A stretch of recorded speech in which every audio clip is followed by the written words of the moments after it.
Hey there, and welcome to This Explainer. So today, we're diving straight into Thomas Alethea's really remarkable guide, 12 Steps to a Good Life.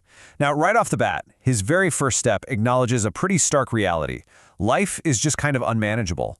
But instead of just leaving us completely helpless in the face of all that chaos, Alethea gives us these incredibly practical, accessible tools to, reclaim our balance.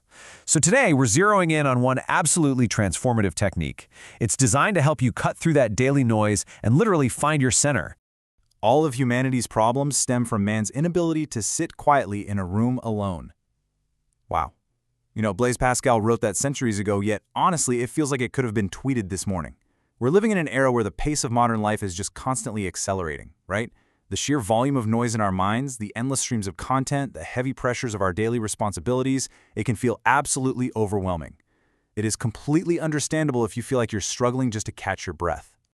So, I actually want you to pause for just a second and really ask yourself, are you trapped in the noise?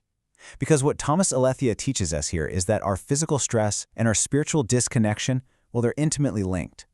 When our bodies are wound super tight, our spirits get clouded. But hey, there is incredibly good news here. There is an immediate, highly accessible solution to this modern trap. And the best part? It's literally something you carry with you every single second of the day. All right, Section 1, the chaos of life. Okay, let's dive right into this and see exactly what's happening inside your nervous system when we crash into reality. Because when our expectations don't meet what actually happens, it triggers this automatic biological panic response. On one side, we have the sympathetic state. This is your classic fight-or-flight mode. It's all stress, internal chaos, and absolutely crucial for our focus today, rapid and shallow breathing. Then, on the flip side, is the parasympathetic state. That's your rest and digest system, where you finally experience that deep calm and restored physical balance. The science of how we actually transition between those two states, it's completely fascinating. Physical respiration is actually the quickest way to essentially hack our nervous system. Taking a deep, intentional breath activates your vagus nerve, which then releases a neurotransmitter called acetylcholine. Think of acetylcholine as your body's biological brake pedal. It just brings this natural, physical calm right back to your system.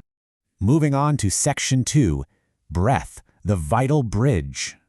Breath is the bridge between being and non-being. It is the edge of will and inevitability.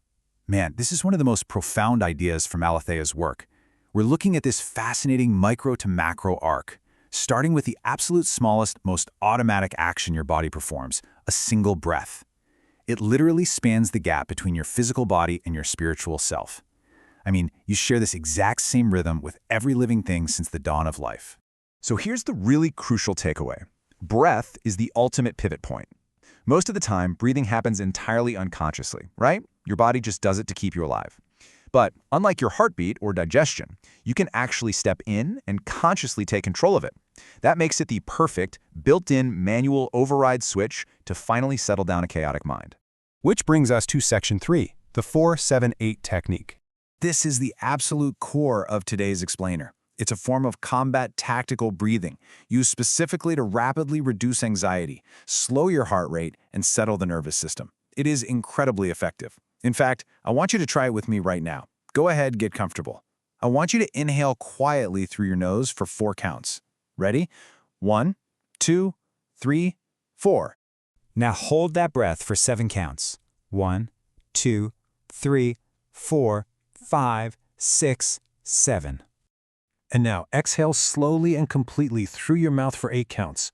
1, 2, 3, 4, 5, 6, 7, 8. Literally let all of that physical tension go. Okay, so let's see how this all builds into a holistic cycle. You inhale for 4, you hold for 7, and you exhale for 8. Alethea recommends repeating this exact rhythm for 4 complete cycles. Doing the whole sequence takes less than a minute and a half, but let me tell you, it will drastically lower your stress and pull you right out of that chaotic sympathetic state. All right, Section 4, Combining Breath and Spirit. Now here's where it gets truly fascinating.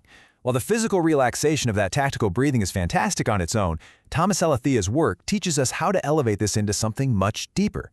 You can actually enhance your 4-7-8 practice by layering in a few simple elements. For example, use tactile aids, maybe gently tapping your fingers to count, or holding physical prayer beads just to add a physical anchor. Then try matching your breathing with a syllabic prayer or a positive affirmation. Ultimately, doing this transforms a pretty simple breathing exercise into a profound spiritual connection, grounding you in what Aletheia calls your sacred center. And check this out. This perfectly blends cognitive intention with that physical rhythm. Just notice the syllable count of this specific prayer from the source material. I beseech you. That is exactly 4 syllables for your 4-count inhale. With open and humble heart, 7 syllables, perfectly timed for your 7-count hold. Make me worthy of your presence. 8 syllables for your 8-count exhale. I mean, it flawlessly matches the 4-7-8 rhythm. It's brilliant. By combining your breath with this level of intention, you begin to nurture what Aletheia so beautifully describes as the seed of joy. Picture it.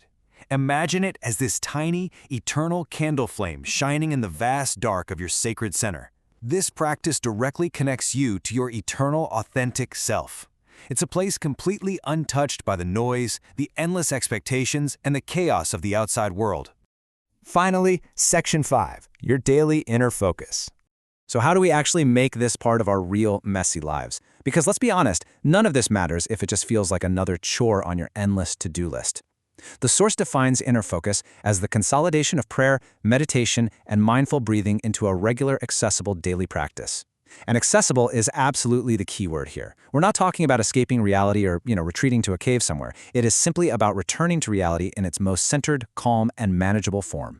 The ultimate goal is to wear the path deeper by walking it sincerely and often in your everyday life. You definitely don't need to be a guru meditating on a mountaintop for this to work. You just need to use that 4-7-8 rhythm when you're, say, doing the dishes, waiting in a ridiculously long line at the bank, or right when you wake up in the morning. It's all about those small, quiet moments, repeated often. 4 seconds to inhale, 7 seconds to hold, 8 seconds to exhale. That is exactly 19 seconds. You literally have the tools right now to bridge the gap between physical chaos and spiritual calm. So, I'm going to leave you with this question to ponder as we wrap up this explainer of the 12 steps to a good life. Will you take the next 19 seconds of your life to find your inner focus right now?